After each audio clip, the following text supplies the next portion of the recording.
মাদারবোর্ডে থাকা প্রসেসরের উপরে আমরা সবাই কুলিং ফ্যান ইউজ করে থাকি, কিন্তু আমরা কি জানি একটি কুলিং ফ্যানের কাজ কি? আজকের টপিক মূলত এটাই, মাদারবোর্ডের ভিতরে থাকা প্রসেসরের সকেটের উপরে কুলিং ফ্যানের কাজ কি।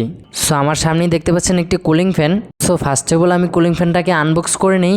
আমার কুলিং ফ্যানটাকে আনবক্স করার শেষে দেখতে পাচ্ছেন এটাই হচ্ছে মূলত কুলিং ফ্যান।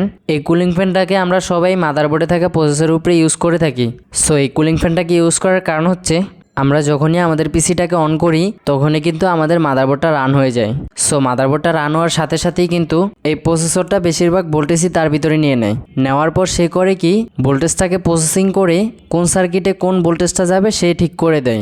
যেমন আমি আপনাদেরকে একটা ক্লু দেই, যেমন সে হচ্ছে বাড়িওয়ালা এবং সে আবার একটি প্র্যাকটিক্যাল রাখছে। প্র্যাকটিক্যালের কাজ তো আমরা সবাই জানি যে সে সব কিছু দেখাশোনা করে। এই প্রসেসরটা মূলত বাড়িওয়ালা, সে কিছু কাজ দেখায় দেয়, বাকিটা কেয়ারটেকারের উপর ছেড়ে দেয়।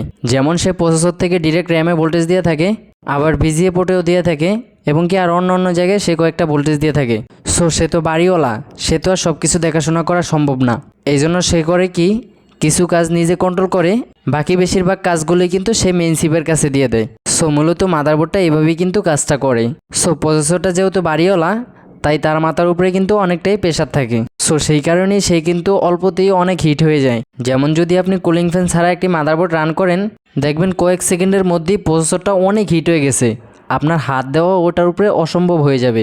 এবং কি দেখবেন একটু পরেই মাদারবোর্ডটা অটোমেটিক অফ হয়ে গেছে, কেননা প্রসেসরটা ওভারহিট নিতে পারতেছে না।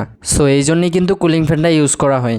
কুলিং ফ্যানটা করে কি, যেমন আমাদের বাসায় যদি একটা ফ্যান থাকে, ফ্যানটা কি করে পিছন থেকে হাওয়াটাকে নিয়ে সামনের দিকে ঠেলে দেয়। এই কুলিং ফ্যানটাও কিন্তু সেম ওরকমই করে থাকে। প্রসেসরের গরম হাওয়াটাকে সে তার কুলিং ফ্যানের মাধ্যমে উপরের দিকে বের করে দেয়, এবং কুলিং ফ্যানের নিচে একটা লিকুইড সিস্টেম দেওয়া আছে, যে কারণে প্রসেসরটা অনেকটাই কম হিট হয়। মাদারবোর্ডে থাকা প্রসেসরের উপরে কুলিং ফ্যানটা মূলত এই জন্যই ইউজ করা হয়। আজকের ভিডিও এখানেই শেষ করছি। নতুন আরও এমন ইন্টারেস্টিং ভিডিও পেতে পেজটাকে অবশ্যই ফলো দিয়ে রাখবেন। আর হ্যাঁ, নেক্সট ভিডিও কী নিয়ে দেখতে চান তা অবশ্যই কমেন্টে বলে যাবেন।